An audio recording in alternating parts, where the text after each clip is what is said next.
Hello, everyone. Welcome to another episode of JavaScript Jabber. As you can tell, my voice is a little raspy because I've been sick. But anyways, on with the show. So I'm going to do the intros. I'm Aimee Knight from Nashville. And with me, we have Ferdinandi. Hey, it's the vanilla JavaScript guy. And Joe Eames. Hey, it's the strawberry Angular guy. Chris has such a better introduction than me. Nailed it. I have introduction envy. And we have AJ O'Neill. It's the yo guy, also known as Solder.js in the modern times, coming at you live from a hot air rework station near you. Nice. And Frosty. It's the fake British accent guy. Hello. Better known as Aaron Frost. And our guest today, we have him back. He was here a couple weeks ago, and the conversation was so good, we wanted to continue. James Short. Hey, I don't have anything to hey about.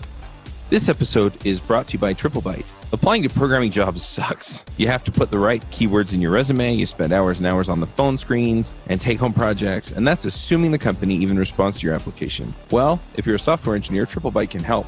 They work with over 400 top tech companies, from big names like Dropbox and Adobe to exciting startups. You do one brief online interview with them, and if you do well, you go straight to final interviews with the company on their platform. It's like the Common App for software developers. Triplebyte does not look at your resume or where you went to school. All they care about is if you can code. I've helped dozens of software developers with various credentials get jobs, and this looks like a terrific way for you to get in and get interviewed and get a job without a lot of the hassle and overhead. You can go check them out at triplebyte.com/JSJabber.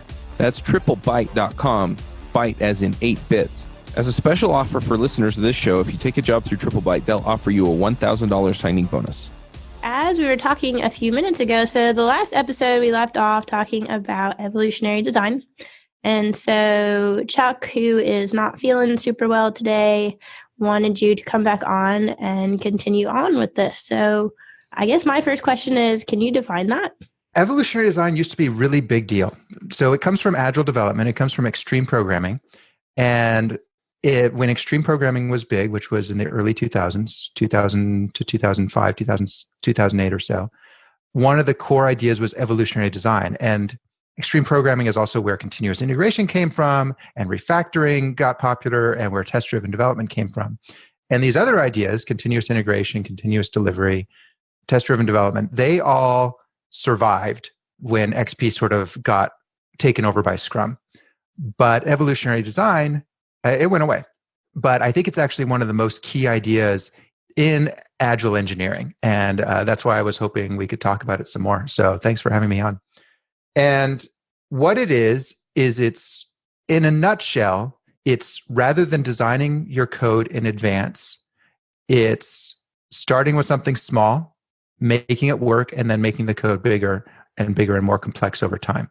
And the trick, of course, is how you do that. But the very simple bit is you don't design your code in advance, you design it as you go.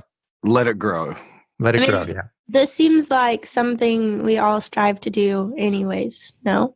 Like be iterative. Try to ship in small increments, the smallest possible thing that works. See how it goes and then build on that. So I'm listening to James's definition, if you will, of evolutionary design. And I'm having a flashback. I remember when I was in QA, and there's like tons of definitions of types of testing to do. And then you have like this lazy way where you just click for fun and it's pointless. Like you just are kind of aimlessly clicking, right? But then some genius, evil genius, gave that a definition, and now that became like the number one thing that you're supposed to test. It's called exploratory testing. And so now I'm hearing you go, hey, on design, don't design, just code. And I'm like, okay, I like that better. I mean, a lot of people are going to like that, but how does it not get out of control? How do you not screw your code base up without putting like intentional thought into it? Like, I don't know if I'm making sense to anyone but myself, but how does it not get unmanageable? I think that's a really good question. And that's why I wanted to talk about evolutionary design, because evolutionary design isn't just letting your code grow. That would be ad hoc design. And I think now that Agile has become so popular, and this idea of using sprints and working in 2 week cycles or 1 week cycles has become so popular, you can't do the big upfront design that people used to do in the 90s, which was design everything and then code everything. Now you've got to do it in small sprints. But how do you do that? And evolutionary design is the way you do it. There's 3 pieces to this. It is a disciplined technique for designing software. The 3 pieces are simple design, which is that we build the simplest thing that can possibly work for the problems we're solving today. We do not anticipate the future. There's incremental design, which is that as new requirements come in, we modify our design to be perfectly designed for what the requirements are today. So we incrementally evolve the design towards the new requirements. And then the third thing is what I call continuous design. We are designing all the time. We're not doing it once at the beginning of the sprint and then implementing that design. We're doing it every day, every hour. We're thinking about design and we're evolving our design. So simple design, do the smallest thing that can work. Incremental design, grow it as new requirements come in. And continuous design, do it all the time. That's evolutionary design. I just want to know, is there like a natural fight against evolutionary design and intelligent design? I just want to know, is this like, are there any textbooks is there a textbook fight, I guess? All right, I want to jump in here with a few things. I went to, took a couple, I'm not a university college trained developer, but I did take a few classes. And one of the classes I took over at the community college was in the late 90s, object-oriented analysis and design. So my first question is, obviously, where do my CRC cards go, right? I need to know where I put my CRC cards. It's funny you mentioned that because CRC cards, I believe, were created by Ward Cunningham. And Ward Cunningham was one of the inventors of extreme programming, and which includes evolutionary design. A lot of the ideas in evolutionary design come from Ward Cunningham. CRC cards were a technique that he invented to simplify the big upfront design that everybody does. So right. Where do the CRC card fits in? Well, they can fit right in there. Although, because this is the way people are, that your university course might have taken the really simple idea of CRC cards, which for everybody who's listening has not heard of them, which is, I'm guessing, everybody younger than us. Right. It's class, responsibility, collaborator. You write on the top the name of the class. You write on one side the responsibilities of the class, and then you write on the other side the collaborators, the other classes that it interacts with. But yeah, that was actually early idea that was part of what led to evolutionary design, is that we want to simplify these massive wall charts that people were making with upfront design, which is sort of the intelligent design world, right? Mm-hmm. I know you were joking, but there actually was a big conflict between evolutionary design and big upfront design. Big upfront design, yeah. So is this kind of like a little bit of the let's not be so waterfall? I mean, I remember these phases that I went through doing UML diagrams and interaction. One of my favorites, the interaction diagram. But so obviously this is like we're moving away from waterfall. Waterfall is all these problems, and this is one of those kind of aspects of as we move away from waterfall, we're letting our code, we're incrementally growing our code, those 3 aspects that you laid out. Is that a fair assessment that this is, again, one of these, waterfall is not the right way to do these things? This is one of the techniques that is used instead of waterfall development.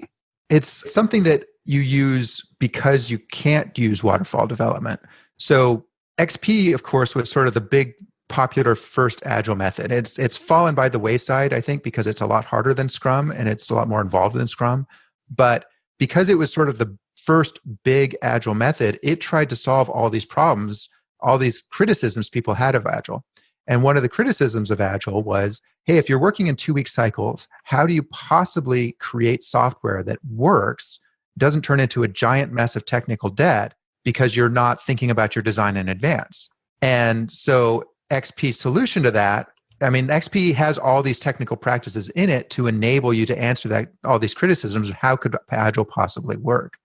And I think that for a lot of people, those technical practices have been forgotten, and evolutionary design is one of them. Evolutionary design is how can you possibly create software in 2-week cycles or 1-week cycles without creating a mess? Right. If you're not doing that, and a lot of people aren't, yeah, you end up with a lot of technical debt. You end up with code that has to be rewritten after 5 years, 7 years. And that's a problem. So my question I guess I kind of have two now based on what you just said a minute ago. I think the first question was, like, how much of this becoming more popular is a result of us, I guess, as an industry moving further and further away of having things be on-premise and just having services in the cloud? And then the other question, well, I'm going to hold off on the other question and ask it after this. So the first question was, how does this relate to having things be in the cloud rather than like, do you think it's becoming more popular because, like, whereas before, if we had to like do stuff on premise, a lot of times you wouldn't deploy software out to customers as frequently? I would say that Agile engineering and Agile in general is probably more popular because of the cloud. Yeah, because it enables the stuff that we were talking about in 1999 in a way that's much more natural. In the early days of XP, people did continuous integration by burning a new CD every 2 weeks. Yeah, and we don't have to do that anymore. But yeah, now we can do continuous delivery, which is awesome. We can deliver multiple times per day, and that's really cool. And people seeing that happen, like Flickr was one of the early examples of continuous delivery. Flickr, the photo sharing website. I think that's part of what made Agile successful, was people seeing that and wanting to reproduce it. But I think what happens is they say, how do you do that? And they say, somebody says Agile, and then they copy Scrum or something like that, but don't bring in the engineering practices. And they don't do the evolutionary design and other things that are required to really make that successful.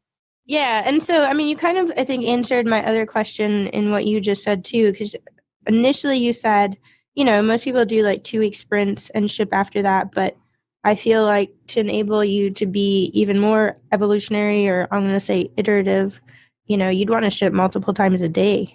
Yeah, you certainly could. The idea in Agile at this level of proficiency is that we want to ship as often as the market will accept the software. Yeah. And for a cloud-based, web-based type of thing, that can be multiple times per day. For something that's shipped on a CD, I worked for a company that did mass spectrometers. So their mass spectrometers are these big pieces of equipment that vaporize a chemical sample and tell you which atoms make up that sample. They use a laser and strong magnets and so forth. And at this company, the mass spectrometers are used by the drug industry, pharmaceutical industry. They're regulated by the FDA. So the software we were writing, we could not ship it more than about once a year, because every time we shipped new software, it had to get recertified by the FDA. So for that environment, we wouldn't want to ship more than once a year, but it actually would still be appropriate to use evolutionary design. It's even appropriate to use continuous integration, continuous deployment, if not continuous delivery, to make sure that the software is continuing to work and to keep the code in good order, keep it working well, even in the face of changing requirements, changing understanding of what our customers wanted. I got the question. So I like what I hear, but I need more from you, because it sounds great. It sounds like what I recommend on teams, although I've never used these terms, which is why I like it, because it's putting terminology on what I'm liking. But here's my question. Continuous design and incremental design, they sound like the same thing. And I feel like by encouraging those two things, you're potentially opening yourself up to whiplash at the speed. Like every time the JavaScript community posts a new blog post, we now got to go continuously redesign. So my question is, how does continuous design not waste your company's money? And what's the deeper difference between incremental design and continuous design? Just give me some more definition. I'm liking what I'm hearing. I just need some more. Sure. So what we see in the JavaScript community is not continuous design. What we have is fads. Insanity. Right? Yeah. We have continuous rewrites, continuous intervention. I would say resume-driven development. Everybody wants to make their own thing so that they can... RDD? Yeah. So they can say, hey, I made this. Look at my GitHub. Look how awesome I am. And it's a whole nother topic, but I actually think that's really cool. Like, the JavaScript community is so vibrant. We've got so many neat ideas. We wouldn't have React if we didn't also have Angular and XJS and jQuery. I would be okay with that. Shut up. Thank you, Chris, for saying it so that I didn't need to. I'll be the asshole in this episode. That's fine. But The DA. the continuous design is not that. Continuous design is not constantly inventing new things. In fact, it's exactly the opposite, or evolutionary design is exactly the opposite. So let me go into a little more detail on each of these things. We've got simple design, incremental design, continuous design, right? Simple design is pretty straightforward. It's easy to understand, but it's hard to do. It's do code that only solves the problem that you have in front of you today. Nothing else. Don't anticipate the future. No, Don't predict what's no gonna happen. premature optimizations. No like abstraction for the future. You don't abstract until you need it abstracted type thing. No hashtags for private variables and methods that you don't need. That's right. Yeah, nothing. If you don't need it today, if it's not part of what you are delivering this sprint or, for this feature, whatever your cycle is, don't do it. The famous phrase is, you aren't going to need it. Yagni. Don't do it if you don't need it. Of course, if you're doing that, what do you do when new requirements come in? Well, that's where incremental design comes in. Let's go back to simple design. What's the wisdom in this? Like, I see the wisdom. Can you peel back some of the layers of the why is that so smart to say, don't prematurely optimize, don't get ready for tomorrow, even though you know what's happening tomorrow, don't get ready for it. Like, just do what you need today. What's the wisdom there? Yeah, well, I can tell a story, or I can ask you a question, but let me put it this way. Have you ever gotten involved with some code where they made a guess about what was going to happen and they got it wrong? I've never had that happen. Never, ever. No, I'm just kidding. I mean, in the last 5 minutes. It hasn't happened in the last 5 minutes. But obviously I've had it happen. Yeah. Okay. And then you've also had code where they didn't anticipate what you needed and they didn't put anything in and it didn't matter if it was right or wrong, right? It just didn't exist. True. Which of those would you rather work with? Obviously the second one. Yeah, because it is such a pain in the ass to rip out code that's wrong because it's got its tendrils through the entire code base, right? True. Whereas if the code just doesn't exist, that's not a problem, especially if the code is well designed. You just go find the piece that you need to change, you change it, and you're done. And then maybe you spend some time writing the new thing, but hooking it in is easy. Ripping out code that's wrong is way harder. So simple design is about not making guesses about what might happen because you're going to get it wrong sometimes. And it's way more expensive to rip out code that's wrong than to write code that didn't exist. Is that the book definition or is that like your definition? This is not stuff that's clearly defined. It's defined in my book in that way. You're the guest, so that matters. So, okay.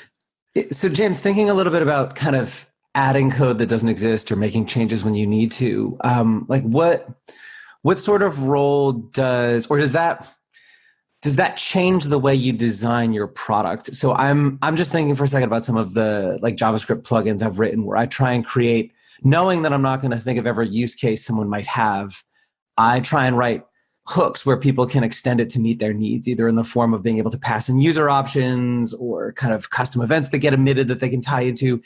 Does that fit into this design philosophy, or is that kind of in your mind something different? I think that's a really good point. That's one of the areas where where evolutionary design breaks down. Evolutionary design isn't suitable for published APIs. Okay. Because when you publish an API, changes to the API are really expensive to your customers, right?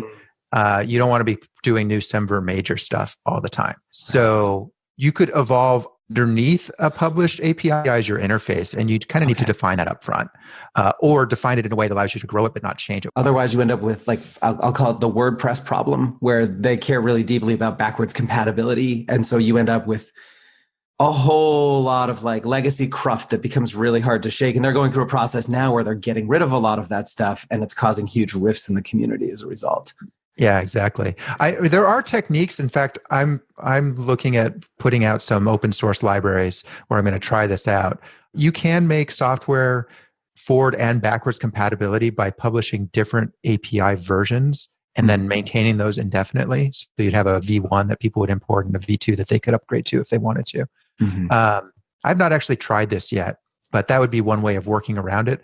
But in general, I would say evolutionary design is only for the internals of a product. It's not for the external API. And so it's probably better suited to, user-facing products than programmer-facing products. Okay, that makes sense. So I feel like I have written really, really terrible code, and also really, really excellent code following kind of the same, maybe, I don't know, evolutionary design type of principle of like adding things when it's needed.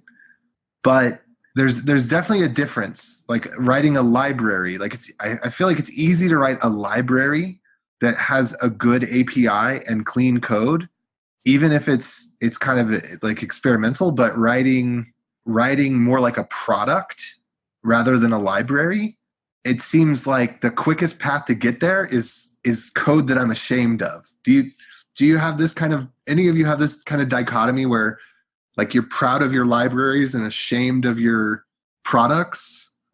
Yeah, I'm ashamed of your products, AJ, like for sure. Well, by association, but what I mean is I feel like this evolutionary, to me, I feel like I followed that, and I don't always, because I like to, think ahead, but whenever I think ahead, man, it just ends up so much worse. So much worse. I kind of think about it as like the crappy first pancake. Like the first version of whatever I build is always terrible, but I need to put it out there and start interacting with it to like make the better second version.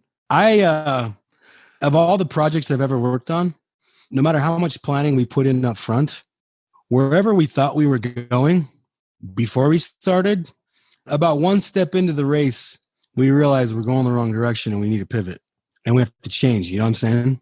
And so that's why I like this idea of don't prematurely optimize, don't write stuff for things that don't exist, because so many times, I mean, almost all the time, almost every time, you end up in a completely different spot than you thought you were going when you started the race. You know what I'm saying? So for me, it rings really true based on my experience of the business pivots so fast that if you're premature optimizing for today's story might not exist tomorrow, And so I like this minimalist approach, and I've preached it for a long time. I certainly like having these definitions to add on to it, though. This has been great. Let's talk about how you actually do it, because it's easy to say, well, just keep the design really simple, right? But then as it grows, how do you do that without making a mess? And that's the challenge. I think what you were talking about, Frosty, is exactly right. That's why evolutionary design was created, was because if we're allowing the design to change all the time, what are we going to do about that? And the answer in the 90s was change control boards, which I don't know if any of you ever got involved with a change control board. That was a literal group of people that was part of the organization whose job was to say no in the most politically correct way possible. Change control was the change no board, right?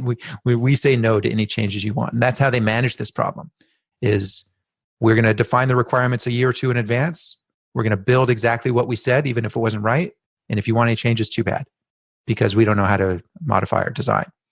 So part of it is the simple design. Part of it is it only building what you need today. But when something comes along, you need to evolve your code to meet that new requirement. That's the incremental design part.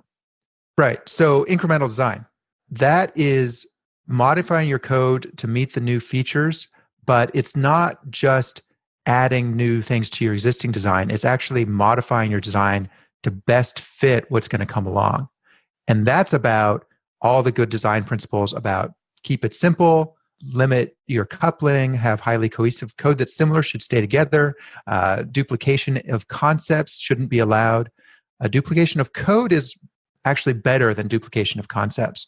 And often when you see a new feature, sometimes what you're going to do is you're going to refactor your code to best allow this new feature to come in, rather than just adding the new feature and then refactoring. Okay. So simple design is kind of like bringing sanity into what should I add to this current code that I'm writing, right? Mm-hmm. Incremental design is about how do I integrate when I'm modifying existing code and adding on to that, right? 3 things you need to have skill in. So I was interpreting it as this is how you refactor and increment on top of stuff that exists. But what are those 3 things? Yeah, you need to have skill in 3 things. First is reflective design. That's my own term. I made it up. But it's in contrast to upfront design. Upfront design is you imagine the future state of the world and you can create a design using UML or sketches on a whiteboard that says, this is how we're going to solve this problem. That's upfront design or predictive design. Reflective design is looking at the code and saying, I understand the code of the design of this system, and this is what it is. And here's how I can change it to better fit in this new feature I want to add. So instead of predicting the future, we're going to say, how do I change what I have today for what I need today? So that's skill 1, reflective design. Skill 2 is refactoring. That's making, and people often use the word refactoring to mean rewrite, but that's not what refactoring is. Refactoring is making small 2 or 3 minute changes that keep your code working exactly the way it was before, but with better design. Very small pieces. Martin Fowler recently came out with a new edition of his book, Refactoring, which is all written in JavaScript. Highly recommended. And so that's first 2 skills, reflective design, refactoring. And then the third skill that you probably need is test-driven development, because refactoring is hard to do safely unless you have a lot of experience, without tests. So you want to have a good body of tests to allow you to refactor safely. I was with you till you said TDD, and then I pulled the ejection seat. I ejected. You're out. That's it. I'm Done. out. Peace. I'm floating to the ground in a parachute right now. Yeah, mic drop. All right. So why are you out at TDD? Oh, that's a different episode. But we're friends still. Me and you are still friends, James. I'm glad to hear that. I'd be sad. I'm not judging you. I don't want to be judged either, though, on the hate for TDD. I might be judging you. I have to be honest. Well, I'm judging you right now. This is the judgment-free zone. All right, I'll stop judging you. Yeah. I mean, remember all the before we started recording all that conversation? Judgment-free. All of that. So you don't have to do TDD. What you need to have is the ability to refactor safely. And test-driven development is the easiest, most effective way I know of doing that. But if you've got a good body of tests or if you have machine provable refactorings, which do exist in tools like JetBrains, WebStorm, or IntelliJ or something like that, or also in VS Code, I think they have some provable refactorings. You can do that. But a lot of the interesting refactorings you're going to want to do aren't going to be provable refactorings. So you need tests around your code to prove that you didn't break anything. Yeah. Easiest way to do that is TDD. All right. I think I get simple design. I think I get incremental design, and I'm glad you defined those 3 skills. So continuous design is the one where I see my entire team sitting down because there's been a new blog post about a new pattern that we all need to adopt, and it causes a ton of stagnation and refactoring. So give us a better definition, a deeper definition on continuous design, because that's the one where it seems to me like our code and our projects go to die. So explain that one. Yeah, I think that is where, I think design is where code goes to die. And that's because people aren't using continuous design. So when you hear me say continuous design, you're probably thinking, oh, we're constantly sitting down and redesigning our entire system, right? Because that's what people think of when they give a design. They think of it as a phase that they do separately from everything else. Continuous design is saying that everything we do includes design work. This isn't something where we sit down and we redesign the entire system from scratch. If we're working on a method, we're looking at it and saying, it helps if you're doing pair programming or mob programming because you get more brains in the picture, but you don't have to be doing it that way. When you look at a method that you're working on, you're looking at it and saying, how can I improve the design of this code? And when you see a variable name that you look at and it's like, I don't think it means that. I think it means this, or I don't understand what this means. You rename it. That's a design activity. That's continuous design. And when you see that your method is getting a little bit long, maybe it's 20 lines of code, it's got a couple levels of nesting, you say, this is complicated. I'm having trouble understanding it. I'm having to read through this code to understand it rather than just sort of speaking to me naturally. So then you would do an extract method. That's continuous design. What I find is that if you're doing continuous design and incremental design and simple design, that you're constantly evolving the design of your code on multiple levels at multiple time scales. At the method level, you're coming up with new breakthroughs, new ideas every couple of hours. You're working in some methods. Oh, I see a much better way of doing this. You clean it up, boom, you're done. Takes a couple of minutes, right? Maybe 5 minutes. Every so often, you look at the code and you say, well, these modules, these classes, these libraries I've written that I'm not publishing just for internal use, they actually no longer really fit the way I think about this code and the way my team members think about this code. And you do a cross-class refactoring.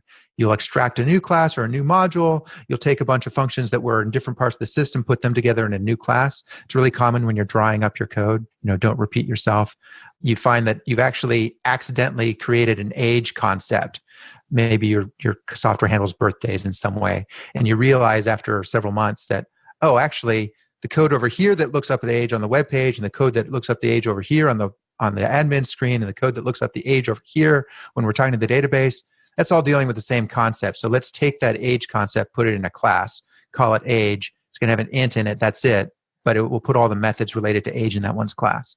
That happens every couple of weeks when you're doing continuous design, maybe a week, every 2 weeks, depending on the size of the team, of course. And then there's also an architectural timescale of, hey, we've realized that there's just a massively better way of approaching this problem. And that's probably what you're thinking about, Frosty, when you say design, right? You're thinking about these massive overhauls. I was thinking, like, I'm glad you defined it, because I was more interpreting it as patterns and practices.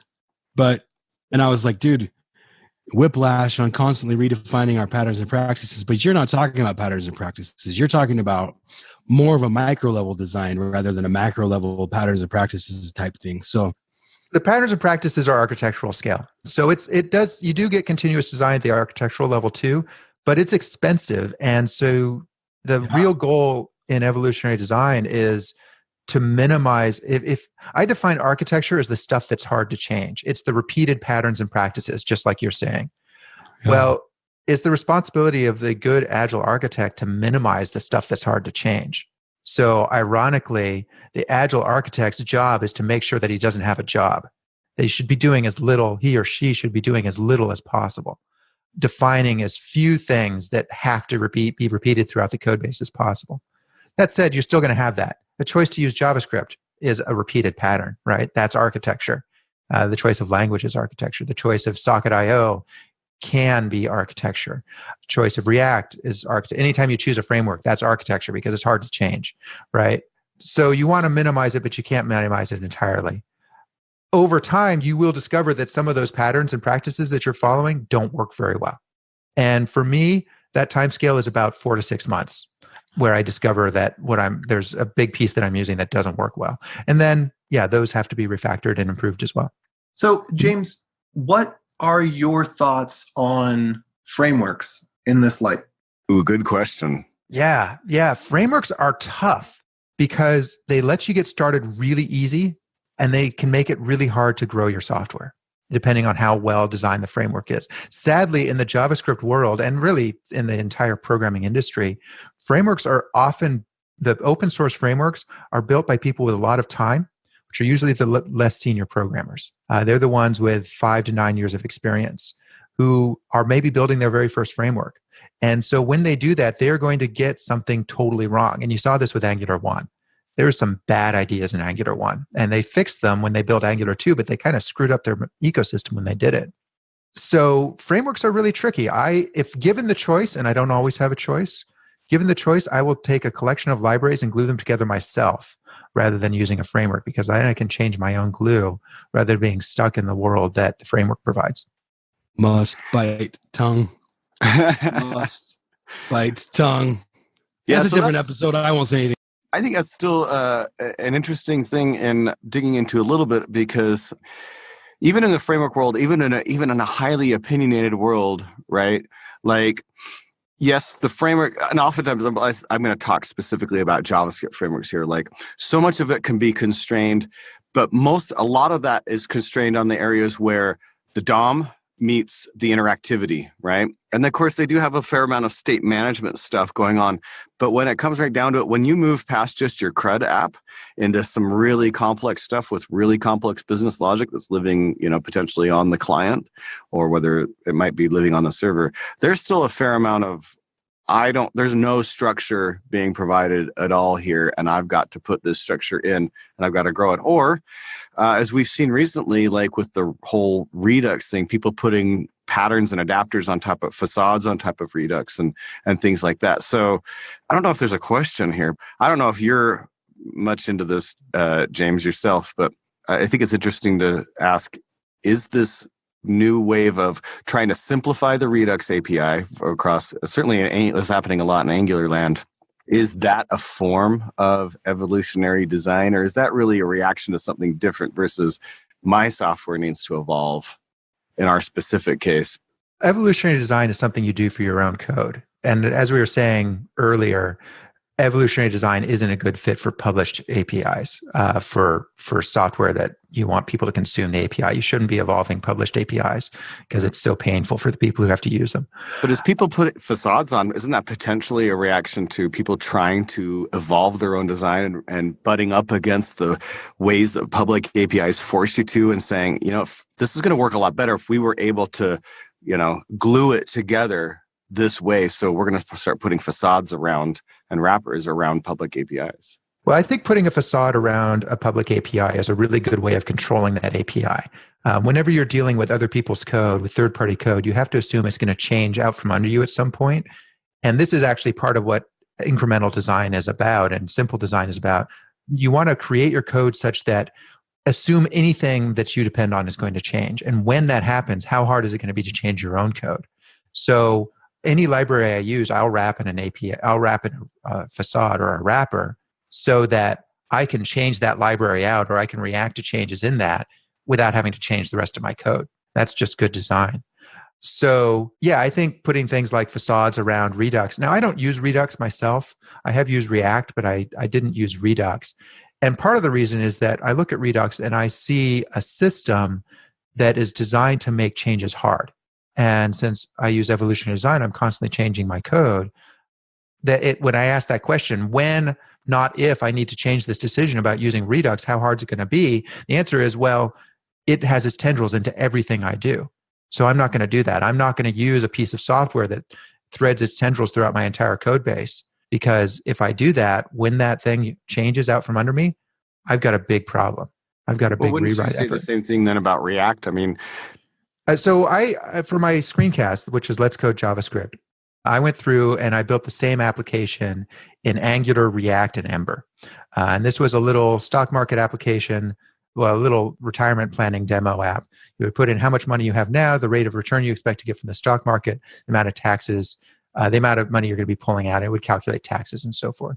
I did this all in real time on the client. And I built this in Angular, React, and Ember. And all of them had this problem that they, if you wanted to change them, you'd have to, it could have its tendrils threaded throughout all you do. React was the best of the three. React on its own, not React plus Redux, just React on its own. It was trying most to be just a library. Now, it's really hard to have a front-end framework that's just a library, so I can forgive them somewhat. But it was trying really hard to be just a library, and it was really easy for me to write all my business logic standalone. I wrote it in a different set of modules that had no dependency on any of the React libraries, and was able to just do that. And that's what I did instead of using Redux, is I wrote my own business logic with its own update handlers, and I just called back into React saying, I've updated, now you update. Angular, that was harder. Angular wanted to have Angular 1, it wanted to have the tight two-way binding, and it wanted to own my business model with its services architecture. I was able to build my own business logic outside of Angular, but it was a lot harder. Ember had the same problem. Ember wants to own the world. It's got a very Ruby on Rails mindset, and it wants to, have its paved cow paths, which you will drive down or regret. I think for a lot of people that are senior, James, you certainly strike me as a senior engineer or principal or architect. I think for a lot of people who are senior or lower, there's a lot of benefits that come from frameworks besides the benefits we're talking about. Like memory leaks is probably the biggest one. I think that 85% of engineers can't spot most memory leaks that we create. I mean, it's memory leaks and frameworks. If frameworks take those into consideration for us and they make upgrading easier versus if we build our own framework, we have to upgrade it manually, which I think is harder. And so like if I put a collection of libraries together, like James said, some of us are able to do that, but I think for bigger projects, certainly if you just want to upgrade one of your libraries, that can be a massive undertaking for someone who's never done that versus if you are using a framework that does these things for you. The upgrade of the framework should kind of take care of most of that stuff for you. So for a majority of engineers, I still find massive benefits outside of the discussion of designing patterns.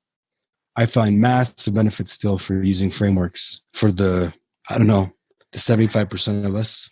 I would almost counterpoint that. I would definitely consider myself to be a senior, and I find tons of value in, I would much prefer myself a framework, right? I don't know if it's necessarily desire or confidence or whatever, but I don't feel like I could do a better job. I would rather take an existing framework and structure that somebody else has put in and be able to trust the pretty hard amount of vetting that the community would give that thing.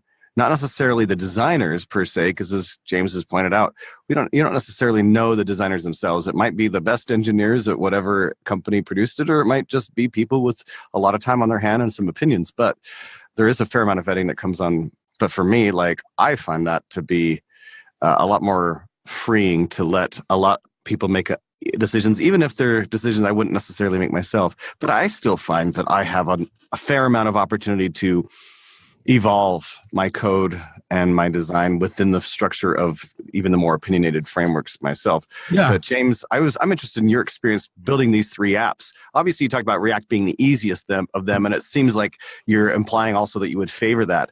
But of even the other two, did you find that your ability to engage in an evolutionary design was hampered beyond the level where you would even call it evolutionary design, or is it more about the level that you would prefer to be able to make those modifications? Well, so the trick with evolutionary design is you've got to be able to evolve your code. You've got to be able to evolve your design. And the more you hand your design decisions off to a framework, the harder that is. So my criteria for good design is how easy it is to maintain your design. How easy is it to modify your design in the future? A lot of frameworks, a lot of code, a lot of the community, being somewhat junior, Bob Martin makes the point that the number of programmers doubles every 5 years, which means that the majority of programmers have less than 5 years of experience. And it's also really hard to teach design in school. So I think the majority of programmers are kind of like what you were saying, Joe. It feels safer to hand off the design decisions to a framework to make those design decisions for you. The trick is there's this false dichotomy that people make. They say the choice is between writing your own framework or using somebody else's framework. And you kind of did the same thing, Frosty. But that's not actually what it is. Because remember, we're doing simple design here. If somebody who's building a framework, they have to handle everybody's problems. You writing your own design means you only have to handle your problems. And it turns out that's really easy. It's really easy to solve just the problems that you have today. You don't have to solve everybody's problems. You don't have to solve any future problems. You don't have to make yourself a framework that is going to handle anything. You just have to solve the problems that you have right now.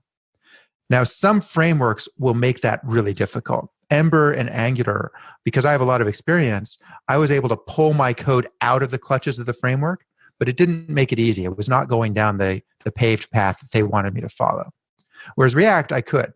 Now, because again, people don't want to do that. They don't want to come up with their own design decisions. People use stuff like Redux that makes those design decisions for them. I think, though, that people should try designing their own code more. It's not as hard as it looks. You will make mistakes, but evolutionary design says that you don't have to say sorry for your mistakes. You just fix them. If you keep your design simple and you're constantly looking at how you can improve the design, and you're working with the other people on your team rather than in a vacuum, taking advantage of all the experience and wisdom on that team, you can come up with simpler, easier ideas, more changeable ideas than you would get with a framework. There's a downside, though, and that is that if you're doing something that the framework does for you, the framework will be faster.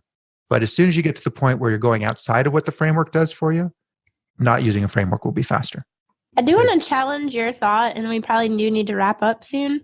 I just wanted to No, it's just getting interesting. We can have you back for round 3, but I wanted to challenge that just by saying, like, I see the points that you're making. I think there's always a trade-off, and the only problem with that is it sounds like you're taking into account the developers at the organization at that time, and there are massive benefits in using a framework when you have new people joining, people are leaving, because if you have a couple developers who were involved in creating, the system from scratch, and then people down the line have to come and maintain that, what was in those initial developers' heads is long gone, and, it can be a hassle for people to maintain. So I don't know. It's always a trade-off. So I just wanted to make that point. But does anybody else have any other kind of short thoughts before we start wrapping up? I do have a couple quick thoughts about that. I think there is a For me, it's quicker in a small project to use a framework because so much is already set up. In a longer project, I'm probably going to be on a bigger team, in which case the benefits of uniformity. We had didn't we have Tom Dale on this podcast a while ago talking about the state of Ember, and he made this like beautiful case for why Ember matters so much, for the fact that the uniformity is so high, developers can easily switch from project to project around at an organization, which really spoke to me. So in a big, long-lived project, the likelihood it's the same core team is going to stick around seems to be pretty low.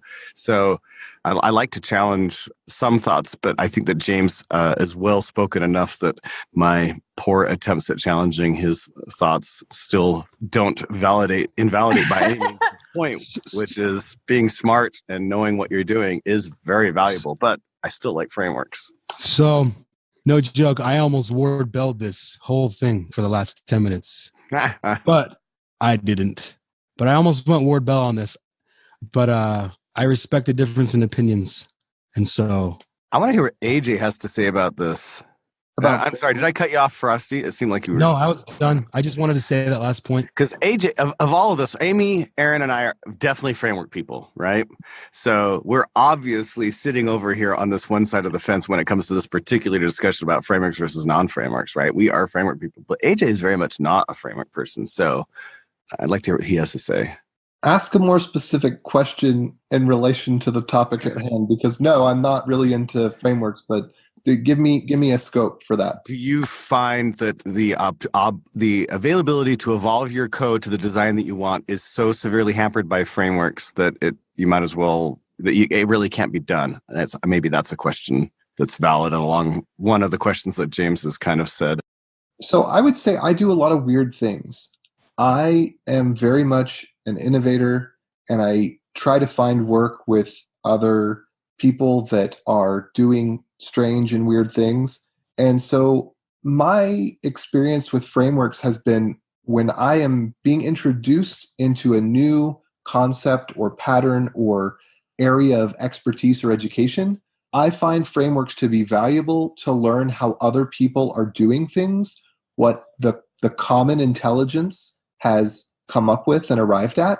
But once I understand for myself, then I like to go bare bones and just write what I need. For example, I'm becoming paranoid because of the security vulnerabilities that have happened with NPM and malware getting injected onto lots of people's computers and stuff. So I'm probably more paranoid than I need to be. But things like Request.js and Express.js, where there's between dozens and hundreds of dependencies, and who knows what little tiny thing that no one even cares about is still in there, and someone's just emailing NPM and hey, I want to take over this package or whatever. That just, it scares me, and I feel good when I can understand something well enough. And I love reverse engineering too. I enjoy it, like solving a crossword puzzle. It's not something that I find tedious or annoying. Oh, I have to figure this out. It's something I really love and enjoy. So I wrote the most valuable parts of Express that I need to use on a regular basis. Not all the modules, not all of the different parsers and all that, but just the way Express basically handles a next chain. I wrote that in 78 lines of code, and I don't feel like I need I don't actually feel like Express is limiting at all. I think Express is great. There's only a couple of bugs I've found with it where I found it to be limiting, but I just enjoy learning for myself and then repeating what I've learned to confirm my understanding. And once I'm at that point, I have this nice little small thing that either I can turn into a library or I can just copy and paste in my next project. And I'm very much a not invented here syndrome type person. I don't think it's a good thing for everyone. I think the benefits you bring up of team and common understanding and all that are excellent benefits. And I don't argue against them. But for me personally, I just like to go bare metal a lot of the time. James, do you consider yourself a not invented here person?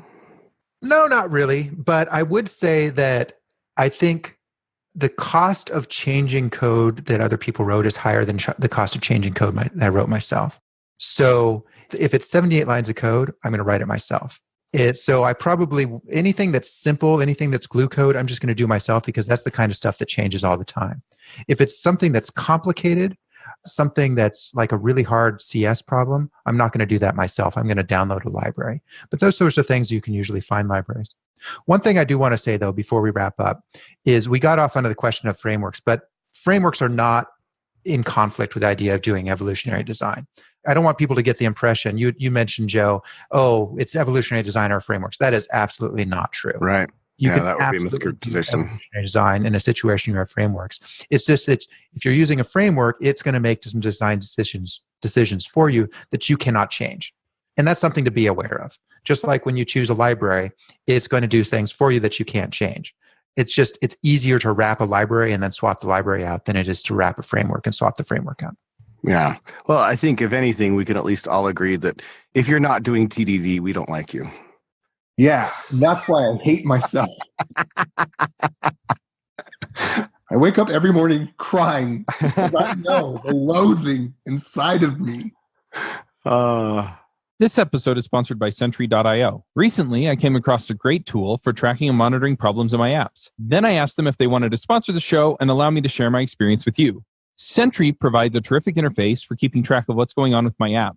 It also tracks releases so I can tell if what I deployed makes things better or worse. They give you full stack traces and as much information as possible about the situation when the error occurred to help you track down the errors. Plus, one thing I love, you can customize the context provided by Sentry. So, if you're looking for specific information about the request, you can provide it. It automatically scrubs passwords and secure information, and you can customize the scrubbing as well. Finally, it has a user feedback system built in that you can use to get information from your users. Oh, and I also love that they support open source to the point where they actually open source Sentry if you want to self-host it. Use the code devchat at Sentry.io to get 2 months free on Sentry's small plan. That's code devchat at Sentry.io. On that note, should I push us into picks? You should. You should push us into picks. Okay. Joe, you want to go first? No, let Aaron go first. Okay, Aaron. I got 2 picks. The first pick is Easter. It's not the holiday, it's the candy holiday. I like the nerd wrapped jelly beans, and I liked the Cadbury eggs with the crunchy shell. You guys know what I'm talking about? Yep, it's good stuff. It's basically an M&M, but better. Okay. I'm picking the Easter candy season, not Easter itself. Heaps. I mean, yeah, it's part of the season, right? All right. Cadbury caramel eggs. Okay. Not the cream. Second. Caramel. Second, this pick is a little bit longer. I'm going to ask everyone to bear with me, please. So Joe and I, we played D&D, and we just had one of the best moments in the history of D&D last night. I've created a real clueless character. Honestly, it sounds like someone that Aimee might want to go out with. This dude is no. Can they deadlift and help with merge conflict? Oh, this guy is so strong. But yes, then. He's a druid. This character, when everyone first met him months ago, he explained to everyone that he delivers letters from one person to another. To which they responded, "Oh, you're a mailman," which he responded, No, and explained all over again what he did. To which they said, "That sounds like a mailman," and he got really mad. So pretty quickly, everyone realized we can't call him a mailman, even though he's a mailman. And so throughout the last months, this dude, he's explained to everybody, because he's real close. He explains to everybody that he delivers letters from one person to another. And he's been explaining this for months to everybody that they meet. Well, last night we walk into a room and we're completely stuck. There's no way out. People have died. And there's this riddle on the wall that says, "A secret that's never been told will open Denethor's mouth." It's not Denethor, that's from Lord of the Rings, but I can't remember the dude's name. It's some dwarf king. And so I realized someone's going to have to tell a secret that we've never told anyone before. So I tell everyone, my character tells everyone to leave the room. And then into the darkness, like alone in the room, he just stares off and begins to cry. And he begins to sob and admits, "I'm just a mailman." And he falls to the ground in the fetal position and starts like slobber crying, like the ugliest crying possible, right?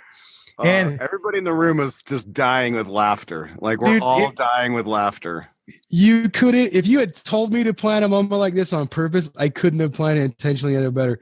We were all passed out laughing, and I've been laughing all day about it because the dude, oh my gosh, it was just so funny. I'm sure it's not very funny. Months for the perfect payoff. Months and months for this amazing unscripted payoff. Yeah. And Joe didn't even see it coming. Admit it, Joe. I caught you off guard. And so, yeah, it was. Did not see it coming. I had no idea. Like Aaron's saying he's going to. I didn't know it was coming either. All of a sudden, they're like, you got to tell the secret. I was Does your like, character all right, have? here comes the secret. And everyone's like, dude, what kind of secret does this idiot have? And anyway, so I'm just going to drop D&D fun moments, jokes that take months to tell. Like that kind of a concept is my pick. Good. That's it. AJ? All right. I've got some of the best ones for you. We got some stuff that's super nerdy and even a little bit that's pop culture. So first of all, if you have not seen Spider-Man Into the Spider-Verse, just don't get your hopes too high, but go see it because it's the best Spider-Man movie I've ever seen and one of the best movies I've ever seen. But don't think that it's going to be like, it's not phantasmagorical or anything. It's just, you got to have that love-hate relationship with the stupid choices of the other movies where like they throw in 16 bad guys and then you completely lost in the plot, or like really awkward moments between the actor and actress where like the chemistry is just weird. You know, just all that love-hate relationship that you have with Spider-Man through the past decade of movies. And then, you know, maybe if you've got a little bit of love for some other nerddoms, there's just things in this one that you'll appreciate. And if you don't, I think you'll still like it anyway. But so you're saying in the history of Spider-Man's, it's the highest point on a map, on a chart with a lot of really low points is what you're saying. What I'm saying is more than that, but I don't want to get your hopes up because I think if you go in with even expectations, you could have your expectations surpassed. If you go in thinking this is the greatest movie since Jurassic Park, well, I think that would be true, but you might be setting the bar a little too high for, you know, where you're going to be judging the movie at. Jurassic Park. I love it, dude. You should have said something like Care Bears. That would have been even better. But yeah, I get it. I get what you're saying. No, that's a pick for another time, but Jurassic Park is the best made movie of all time. And the key point, without any provocation, the lead actress has a role and doesn't wear heels. And that's not like, that's another pick for another time, but that's just what's happening right now. That's one symptom of how great Jurassic Park is. But so another two things I got for you. I'll go with the slightly less nerdy one first. Pre-gap tracks. So if you've got CDs and you've got more than, say, 15 of them, if you put them in an old school CD player and when the CD starts to spin, you hold down the backwards button, you are likely to find in some of your collection a CD that actually has a hidden track in what's called the pre-gap. So you go backwards to -2 minutes and 30 seconds and the song starts there. And when you're ripping MP3s and you're buying on Amazon or whatever, you can't get these tracks. I don't know of any software that does it. I'm sure it's out there, but it's not like iTunes is not going to rip these tracks for you. And I'm providing a link to a list of albums with pre-gap tracks. You'll find tons of popular artists on that list, probably something in your shelf. And I challenge you to go dust off your CD player, put one of the CDs in there and hold down that back button and listen to what the artist had waiting for those that were diligent. And then my last pick is quick chip removal alloy. If you ever need to desolder something, like you got to fix maybe USB ports on your MacBook or something else that, well, on the MacBook they don't go janky, but on some other computer that have gone janky, or like power adapters that have gone janky, headphone jacks that have gone janky, or HDMI ports that have gone janky, like on your PlayStation 4, for example, you get some of this quick chip removal alloy, you solder it on, and it mixes in with the other solder, and it brings the melting temperature down to pretty much like hot summer day temperature. And you can lift the part right off and replace it with the one that you need that's fixed. And it's mind-blowing how easy you can repair electronics that would otherwise be impossible if you've got that stuff. So big shout out to all the knockoff Chinese manufacturers that make it so I can pay $20 less and get pretty much the same quality of stuff to solve my problems. Okay, Joe. All right, I just got one pick for you. Spent the weekend playing board games. Played one board game that I think is universally fun. This is a cooperative board game where it's like a detective story board game, right? So you're investigating a crime as a group. You can play it by yourself. You can play it in a group. You can play it in a relatively large group, maybe like 6 or 7 people. So it requires an app, but it's so cool. You're investigating some kind of a crime, right? And when every card that's in the game has like a QR code. So if you meet a new suspect, you can scan their QR code, and then the app knows that you're talking to that person. Then you can scan other QR codes for items or other people. And it's like you're questioning that person about those things. And it's just really well done, really fun, very tight, good gameplay, good graphics, good design. The art is really nice, and it's a very engaging game. So it's called Chronicles in Crime, or Chronicles of Crime. Board game. Definitely check that one out. That's my pick. Cool. I'll go. Let's see. The first one is just something fun. It's puns.dev. I feel like I've heard of a lot of these before, but I don't know. If you want to pass something around to make you laugh a little bit, it's pretty good. And then the other thing I'm going to pick is bouldering. So I've done rock climbing before, but I hadn't tried bouldering. And when I was at the NPM All Hands a couple weeks ago, a few of the developers were into bouldering, and I gave it a shot, and it was pretty fun and awesome. So I'm going to pick that, and we can go on to James before I lose my voice. All right.